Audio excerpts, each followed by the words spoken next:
All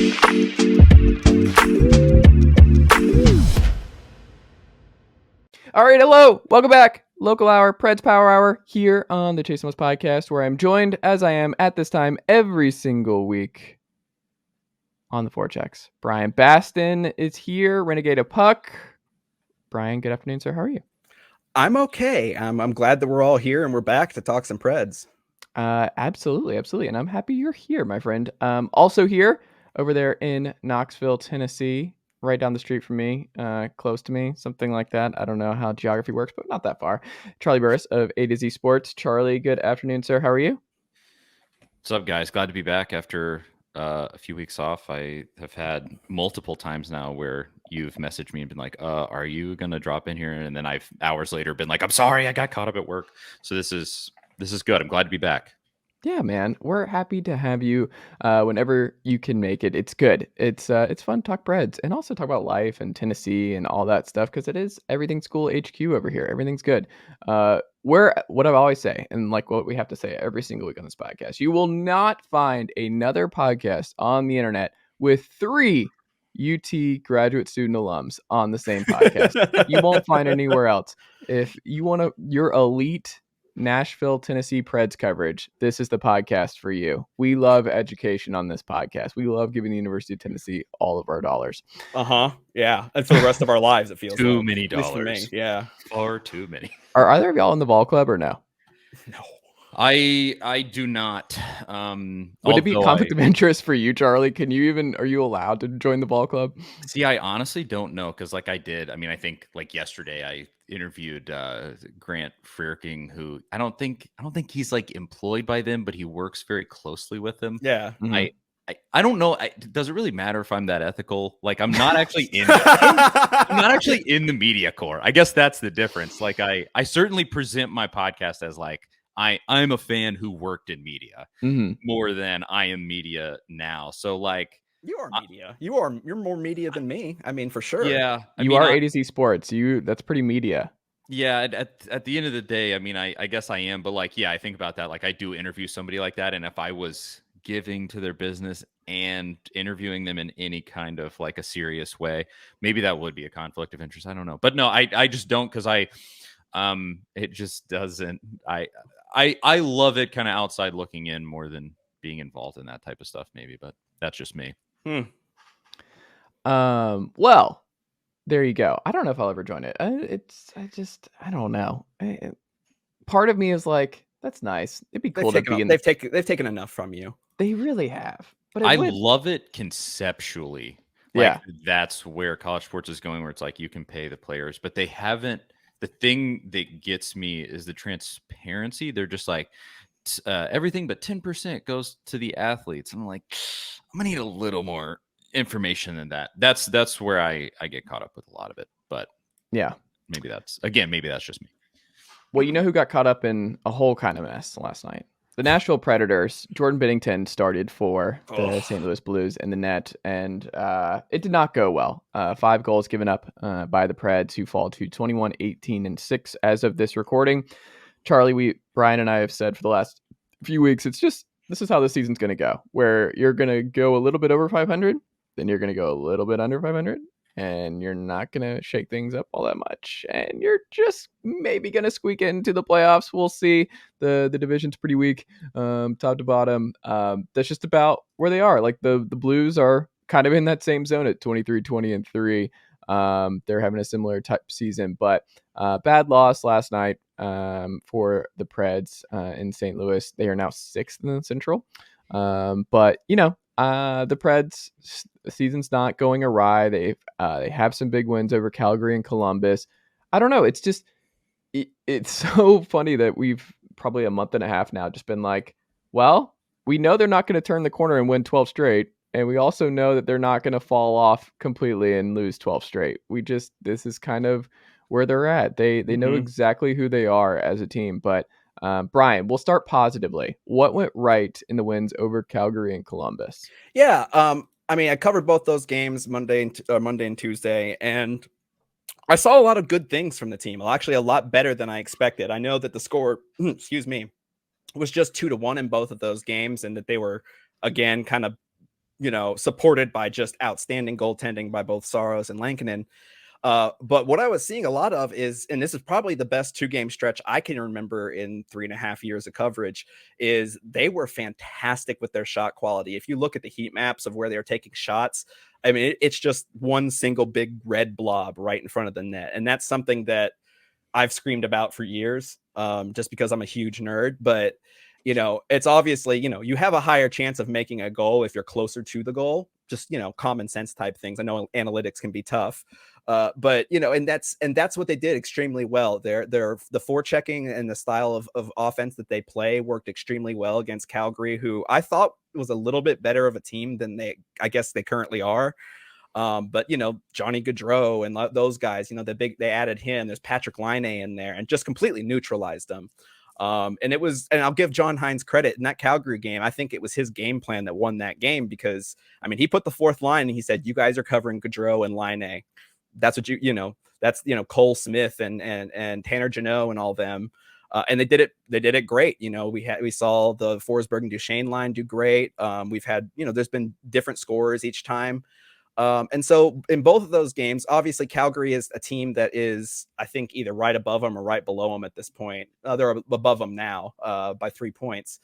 And that was good. But Columbus was a team they're just awful. I mean, I think they're the worst team they might be the worst team now, or did they get, let's see, they're at what, 28 points. Chicago's at 30. So yeah, Columbus is the worst team in the NHL.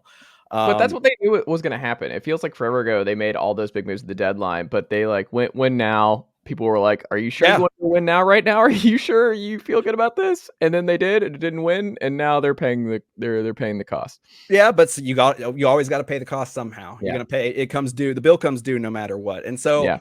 I mean, it was good. And if you look at this month for Nashville, they started off 4 wins in a row. They beat Montreal, Carolina, Washington, Ottawa. Then they lost to Toronto and Montreal. Then then lost to Buffalo. So that's 4 wins, then 3 losses, then 2 wins, and then a bad loss. And so it's, again, like you said, this team has bounced up and down over 500. Looking at Micah McCurdy's on hockeyviz.com, his playoff projections, Nashville started about here. They went up to where it was, the projection was. It dipped way back down and then kind of got back up to the same level it started at until yesterday. Then it dipped back down. So it's just like, that's the kind of team it is. And, give UC Saros and Kevin Lankinen credit. Again, first off, Kevin Lankinen, I'm sorry I doubted you. I'm sorry I said that Connor Ingram would have been a better choice. He may be. I don't know. It's hard to judge because he's in Arizona, but Kevin Lankinen's been fantastic. But as we saw last night, you can't rely on your goaltender having to be lights out every single game. You just can't do it. It's like relying on a kicker to, as a Cowboys fan, I know the irony in saying this. It's like relying on a kicker to, he's going to be the difference for us. Like, all we got to do is stay within 3 points and he'll end it for us. Like, no, you don't want to do that. You don't want to do that with a goaltender. I'm personally a little bit worried about the workload UC Saros has. I think he's got 30 something games now. Let's see. Let me look here. He's played 34 and Nashville has played 45 games. Like, it's not sustainable. Even if he is fine and healthy and makes it through, like, you don't want to run him into the ground, And so it's rough, but it's just, if the team is not built to keep up with certain other teams, it's just not. And that's okay because, not only one team wins the cup every year, for 31 teams, they did not achieve their goal that season. And so, you have to kind of take it with a grain of salt, but the team has been so up and down, and they've been one of the most injury-free teams in the league. I mean, Mark Borowiecki is the main injury that's left. I mean, and that's not like, that's a third pairing, thing. That's not a big deal. So it's not like injuries can be where you can put blame. It's just the team isn't as good. There were like 3 things this week that made me I don't want to say a new perspective, almost a defeatist perspective with this hockey team. One was, and this has been a headline all season long, in good wins, so often it's like UC Saros makes 4,000 saves and then the Predators win.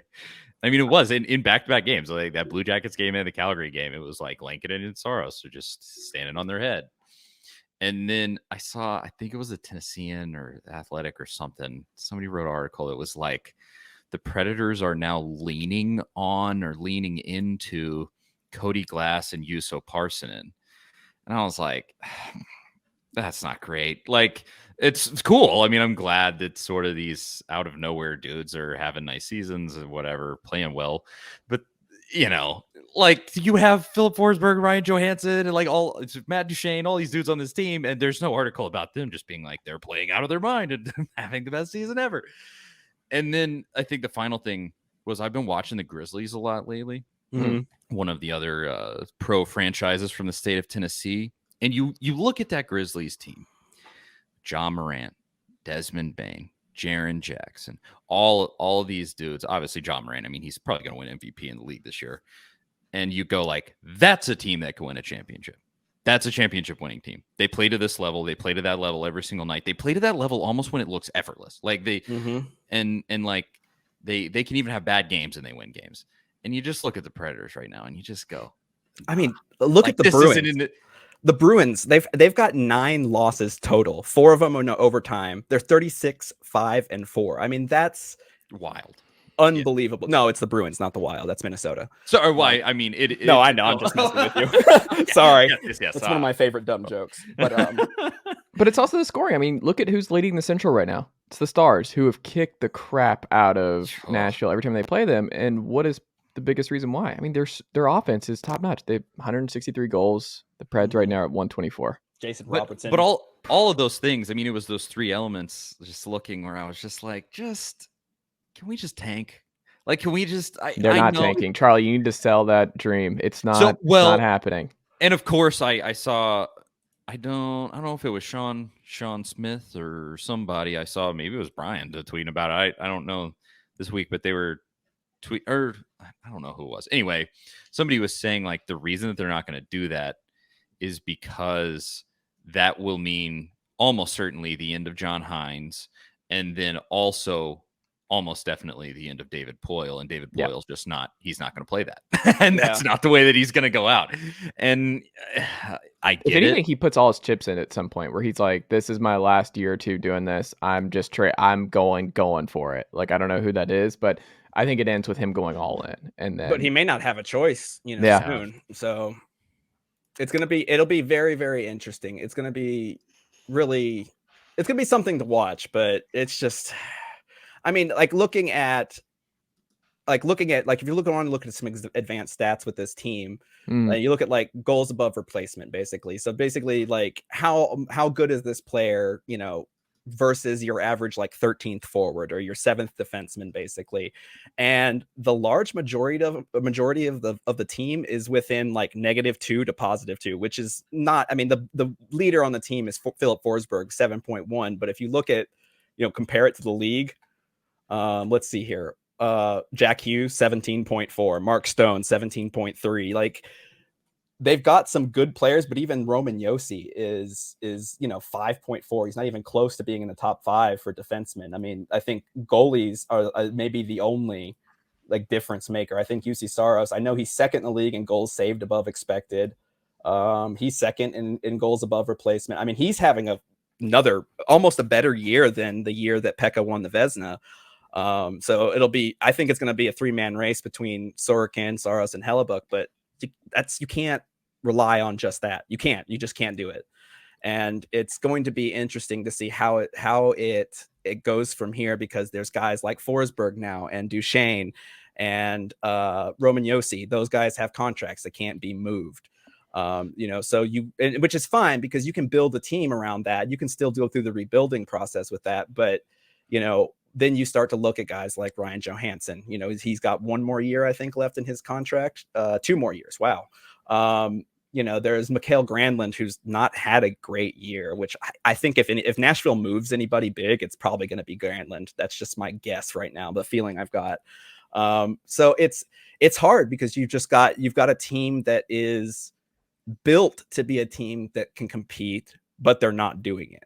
And so at some point it's just like, well, it's going to get worse. And, attendance is down across the league. I mean, before COVID, Nashville had this record of however many sellouts. I mean, in the hundreds, and no team has really recovered from that yet. But they know that fielding putting out a team that's this bad right now. I mean, Columbus just got booed off the ice last night, from what I heard. So, it's one of those, because again, fans showing up in the seats is the biggest thing. And so I think a tanking team, people aren't going to do it.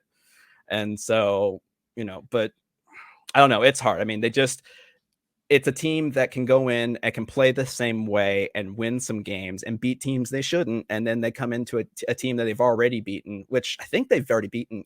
I think they've beaten St. Louis. Oh no, St. Louis beat them in overtime. So I missed that one. And I thought they'd beat them earlier in the season. Yeah, they beat them 6-2 at the very beginning of the season. So, I mean, this is a team they should be able to compete with, because Jordan Binnington's a punk. And so, it's one of those, but then you come and see, and it's like, no, the way that last night went was just not good. I mean, T.S. Ekholm and Colton Sissons, like, that's not who you want your goals to come from. That should be your top guys. It should be Philip Forsberg. It should be Ryan Johansson. It should be Matt Duchene.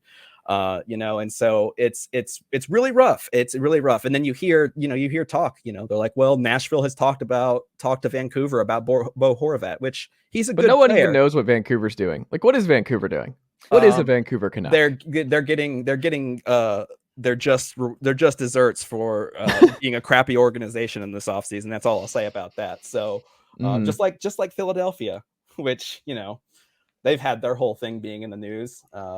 So yeah, just a normal week all across the board, and doesn't exist in the NHL, buddy. I'm sorry. No, it does not. And also, when you look at it too, like from the Columbus aspect of it, like, where do they even go? Like, there's no path for them to be competent for a while. Their path just says in big shining letters, says Connor Bedard, and that kid's good. Yeah. So that's what it is. Again, it's going to be funny though, because it's a lottery, so they could have this awful season and then get the 9th pick in the draft. And who would be the funniest lottery winner? The funniest, let me take a look at the bottom 10 right now, and I can tell you that. I would say the worst would be Chicago. Absolute worst. I would hate it. It would make me very upset. So yeah, that would be by far the worst. The NHL steps in if it's the Coyotes, where they're like, no, we're not doing this. No. Yeah, I mean, honestly, is that, let's see, 1, 2, 3, 4, 5, 6, 7, 8, 9, 10. Nashville is 12th worst, so we're getting there. Of course, that's gonna be the most Nashville thing. They're gonna miss it by like 1 or 2 spots. Like, it's just. I think the funniest would be, shoot, I don't know. I think maybe San Jose or Anaheim. I think one of those two. But let's say if Nashville did win it, who do you think they would take? Like first? Yeah. It's Bedard. It's Bedard without There's question. No chance that they would go anybody but Bedard. No. Oh, no. If they did, they should. If they did something else, they should fold the entire franchise. I mean, the kid's good, and it's hard, so hard, and it's one of the things that I really struggled with when I started with this sport. Is like, oh yeah, here's the draft, cool. Here's these guys. We're not going to see them for 4 years. They're going to be in Europe, or they're going to be in Russia, and then they're going to be in the AHL maybe, and then and so it's hard to kind of do that, because you're like, these guys. Connor Bedard is absolutely day one makes the team out of camp and is starting second line. Did Jack Hughes make it right away? I believe so. Yes, that's what I thought. Okay, so it's Jack Hughes. Who else has done it? Alex Lafreniere, Rasmus Dahlin. The Rangers guy who went 2 did right away, right? I believe so. Yeah. What is his name? I'm blanking on his name. They went back and forth the whole year, where it was like, who's going to go number 1, who's going to go number 2 between those two. Yeah, let's see here. So last year was Slavoski from he was in Finland. I think he's from Czech Republic. Let me take a look at the year before that. Owen Power was number 1 in 2021, which I forgot about that. Alex Lafreniere and Quentin Byfield. Byfield started. Tim Stützle. This is in 2020. Tim Stützle for Ottawa has been playing. Lucas Raymond. I think he only played a little bit in the A. I mean, these are guys. Alexander Holt. We've seen now the debut of Yaroslav Askarov once. And so, I mean, these are guys that you have to get a top 10 guy if you want him to immediately contribute. And he may not even be good. Lafreniere had a really rough. Capo Caco had a really rough rookie year, but that's the kind of guy that you can get in there. I mean, if you honestly looking at it, I mean, the fact that Juuso Parssinen is is a full-time starter now still blows my mind, because this guy's 7th round pick. I think it's kind of crazy to see, who makes it in, while we got Philip Tomasino still trying to get out of the AHL. Luke Evangelista, another 1st round pick, still trying to get out of the NHL or AHL. I mean, so, I mean, it's really interesting. Juuso Parssinen, he still blows my mind that he's where he's at. 2019 7th round pick. It's awesome. It's great. It's fantastic. And again, all credit to Eric Dene from on the Forecheck, who loved the dude from the minute they drafted him. So it's interesting. I mean, and that's the thing, is you can market this team, if it's bad, you can market this team as, here's these young guys, come see them play, come see them develop, come get a glimpse of the future. The team's going to be a little bit rough, but let's cut some ticket prices. Let's do some more gimmicky, nights, fan nights and things like that. And, like they're doing these college nights, which I thought was pretty cool until they found out that you had to buy these tickets through your school's alumni association. Because I 100% covered that game, because I wanted an orange Predators hat with a Power T on it. Nope, had to pay through the alumni association, and so didn't get that. People ask, like, this is a Preds hat, by the way, and it's good company, like this Nashville, and I love that. But they're always like, "What is that?" And I'm like, "Come on, what are we doing? What are we doing? What do you think this means? What are we doing?" People ask all the time. But it's gonna be rough, because the rest of this month for Nashville. Hold on, you got the Kings, and where else are they going? They got the Kings. They have hold on one second. I just closed that for whatever reason, which was stupid of me. But they've got the Kings, which they've got Victor Arvidsson, Kevin Fiala. They've got Anze Kopitar still. But yeah, so it's LA at home. Then Tuesday is Winnipeg, which Winnipeg is turning in very quickly into a very, very good team. Counter Hellebuck's having one heck of a year as well. And then one of the hottest teams in the league again is the New Jersey Devils, which somehow they beat last time they played. So it's not going to get easier. They've got All-Star break after that, which the only All-Star they're sending is UC Saros, which seems fitting. And then there's, after All-Star, Vegas at home, at Philadelphia, Arizona, then Boston, then Florida, then Minnesota, then Vancouver. I mean, that's February, and it just gets worse. I mean, there's a ton of good teams left for Nashville to play against, and it's just going to be incredibly rough to see. And so, this month, again, it's gone on the surface, 4 wins, then 3 losses, then 2 wins, then a loss. So, I mean, they're coming out ahead slightly for the month of January, but there's no consistency, and almost every single win has been this part of it looked good, but UC Saros. That's basically what it is. It's this, but UC Saros. And, again, you don't want to run him into the ground, but you also don't, people are saying like, oh, he gave up 5 goals last night. They should pull him, and it's like, yeah, they should pull him, because he shouldn't have to deal with this right now. Like, it's one of those things where he's just like, I can't carry you guys every single game, and so, and I'll give players credit that after a bad game like that, they almost always are like, yeah, we all apologize to UC for this game. Like, this isn't on him at all. So at least they realize that, but the Nashville's going to have to make a decision, and they're going to have to make a decision very soon with the trade deadline coming up, as what are they going to do about this season? Are they going to foolishly go out and go try and snag somebody like Bo Horvat or Brock Besser? Like, no, they shouldn't, because that's not going to help them get any better. Should they try to unload a Mikael Granlund?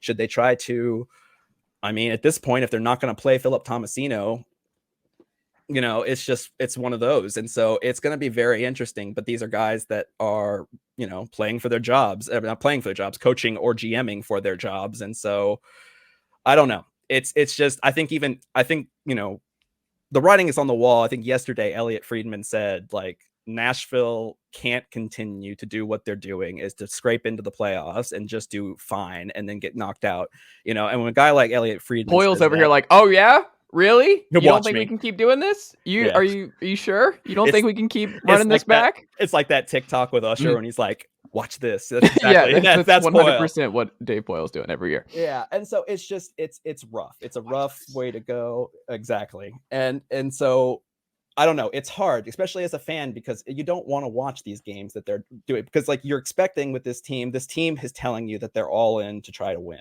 Mm. It's one thing to do that, and it's one thing to be like, hey, this year's gonna suck. We're really sorry, but it's gonna make things better in the long run. And they're just pushing it back. And honestly, if they keep pushing it back, they're just going to make that rebuild period longer, unless they can do something that, changes how things go. It's not well. And I feel it's hard for fans. It's hard for people covering, just to be like, we don't want to write the same story. We don't want to sit there and point at the same things and say, this is the problem, but this is the problem. And we're going to have to write this, 20 more times this season. So what they're doing is just the worst of all worlds, because at least if you tank, that there is intention behind it to build back up, to be better, to the hope springs eternal in a situation like that. If you're really great, obviously you're really great. That's awesome.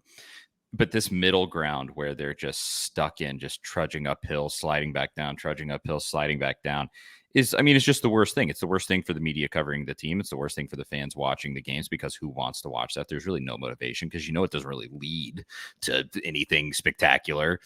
And I don't get it. Like, as far as it goes from management, and I specifically look to like ownership of this team, like all you have to do is look across the river at Amy Adams Strunk. The lady got fed up, and she said no more, and fired the GM and said, we're not doing this. and they need, at a certain point, in my personal opinion, that point passed a year ago, frankly, but yeah, at a certain point, they got to get a backbone and just go, no, this is over. We're not doing I think it has to be Haslam who steps in. The other Haslam. Surely it doesn't take that long, though, right? It's because he's not taking over for a minute. It's what, next year or the year after, Bryan? I think he is minority right now. But I think it's going to transition over the next couple of years for him to kind of take over. So I don't know. It probably has to be signed on from him, right? Well, that's just a weird spot to be in, like a transition of power like this, where he's the minority owner and like what they do there. And then you have to run it by baby Poyle with dad Poyle and see. They don't have to run anything by any of them, thankfully. But and it's, I will bring this up because this is a conversation I had with somebody, and they brought up the good point about like, tanking. Like, we were just talking about, Columbus could be just abnormally bad and have, finish with like 40 points on the season, but still get the 10th pick, depending on how the lottery goes. Which allows me to bring up one of my favorite pet things that I've heard, and I champion this every year, is instead of doing a lottery system, do something called like a gold draft. I don't know if you guys have ever heard about this. I know Micah McCurdy, again, I bring him up again. He's kind of pioneered this with hockey, but basically the idea is that at any point in the season, a team that is bad, so let's say Columbus, if they are officially knocked out of playoff contention, their clock starts there. And so as a team gets knocked out of playoff contention, or they tell the league, we're bad, we're not going to make the playoffs, and so we're going to go ahead and declare this, from that point on, the team that has the most points, who earns the most points from that point on, then gets like the higher draft pick. And so Columbus, they may declare really early, and so they may have 20 games for them to accumulate points, whereas Nashville may not get eliminated until 4 games out, so they have 4 games to accumulate points. So you don't have teams tanking and losing, but you also have these teams that once they do get knocked out of playoff contention, all of a sudden it's like the playoffs for them, because they're trying to win as many games as they can, because they're trying to get a better draft spot. And it doesn't like bad teams, you think, well, they're not going to get points because they're bad, but that just means they've got longer to accumulate points. Like you can outpace Nashville if the best Nashville can do is 8 points and you've got 20 games, like you just got to win 4, And I also like the idea of letting teams be like, hey, we're not officially out, but we want to start right now. So I think that kind of thing, because a lot of people say tanking is not great, like nobody wants to watch it, but that's a plan that a team like Nashville, if they're rebuilding, that puts people in the seats again in April, that puts people in the seats in March, because you're trying to see them win, because you want them to win to get it, instead of you see fans like Chicago and Columbus fans seeing their team winning and going, crap, stop doing that. Don't do that. Like, you need to lose, you know? And so I think that's one of those things that will probably never, ever happen. But, you know, people say like, well, they don't want to tank because no one's going to want to see them. Well, there's ways to fix that. And there's ways to fix the draft thing. And there's a way to make the end of the season exciting for teams. You know, you look at it in like with the playoffs with the NFL, you know, when teams are resting all their starters and stuff, like, nobody wants to see that, especially if you're a fan. You're like waiting for so long to see this team, you know, play.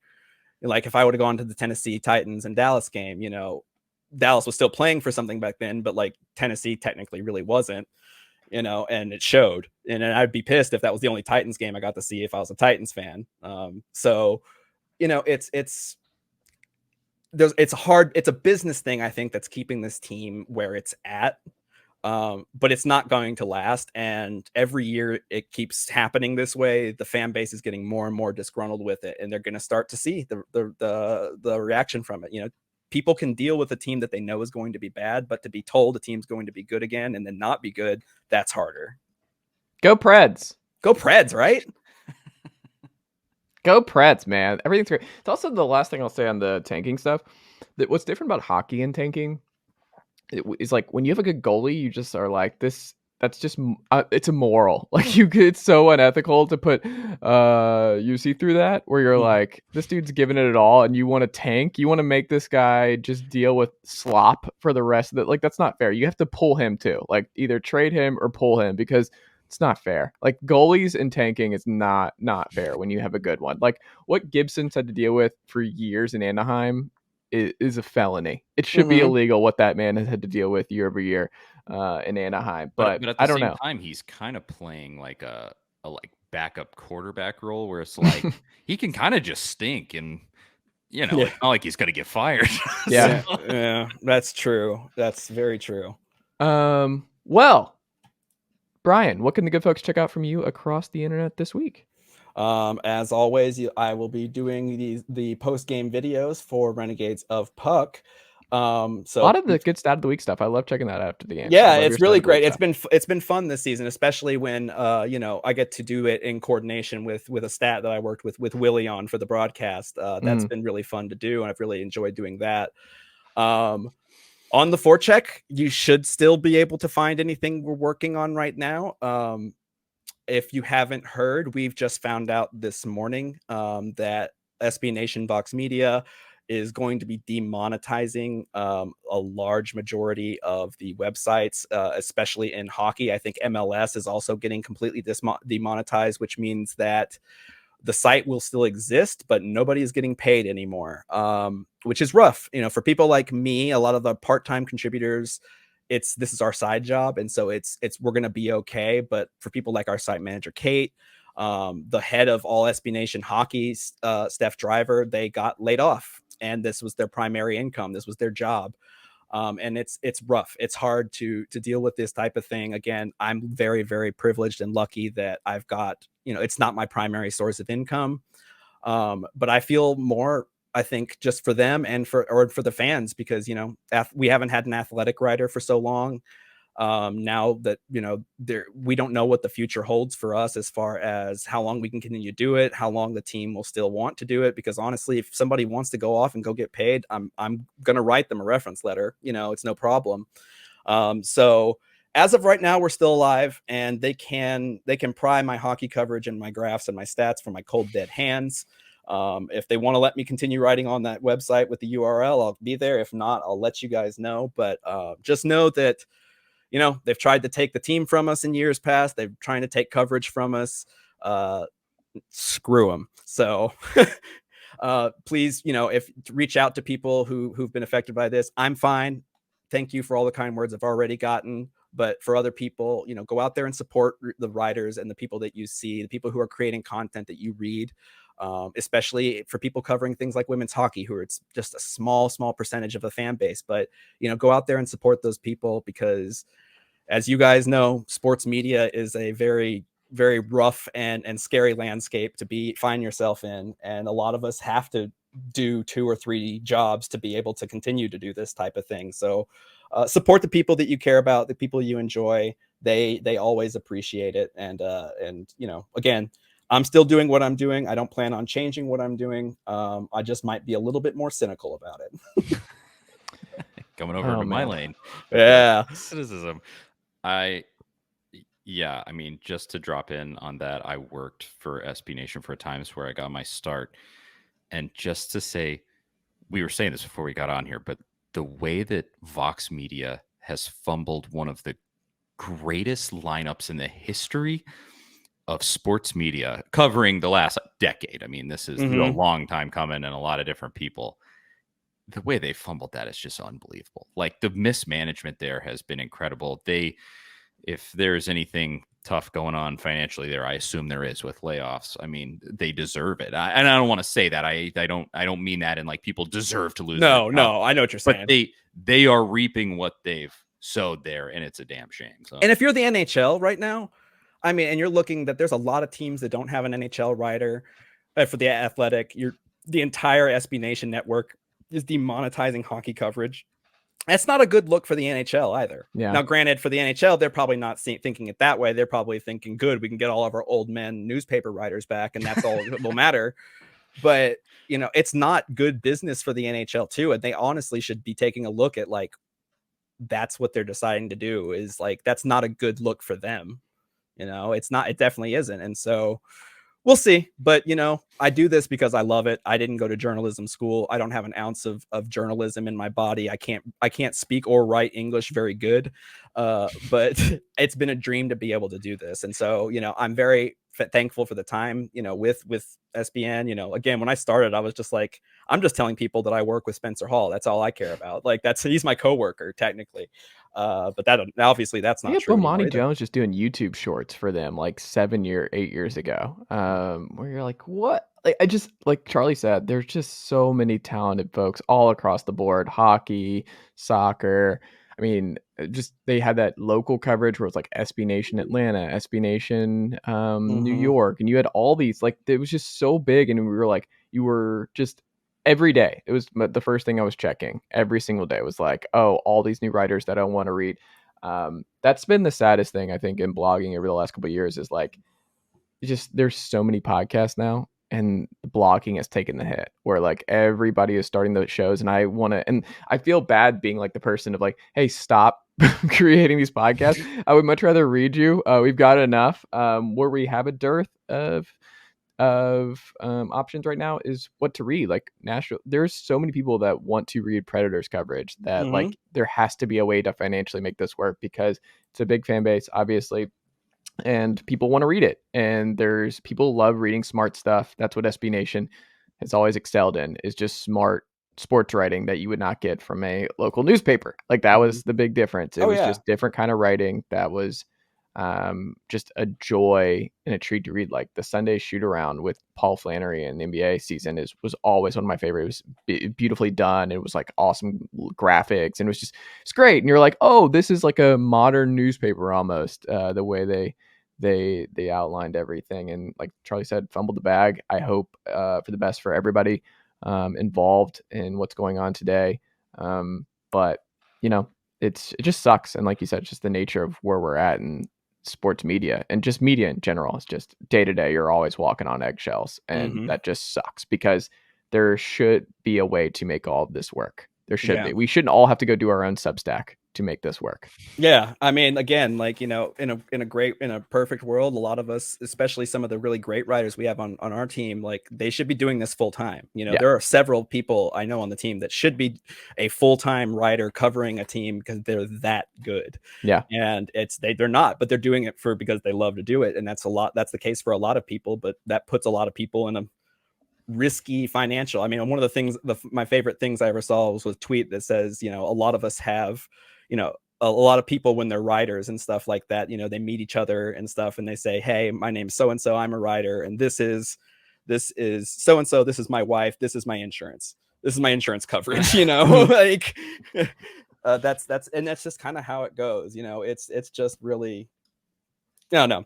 I apologize. Didn't mean to bring it down. I think I brought it down a lot of the time with No, it. this is But real. that's also, Nashville had a choice. They didn't have to have me bring this part of the show. I was going to say, down. you didn't bring this down. This is not, you didn't make this call. This was not a you thing. And all the good folks who are part of the layoffs and everything going on today, it's for lack of a better word, it's just shitty. And hope for the best. And that everybody lands on their feet and that things get turned around. That's all you can hope for. Yeah, I mean, and here's the thing too, is like, if something happens to where like the site doesn't exist anymore or something like that, you're never going to get rid of me, Chase. So you're stuck now, buddy. I'm okay with that. Charlie, Bryan, thank you as always. And I will talk to you all next week. Next Friday. See ya.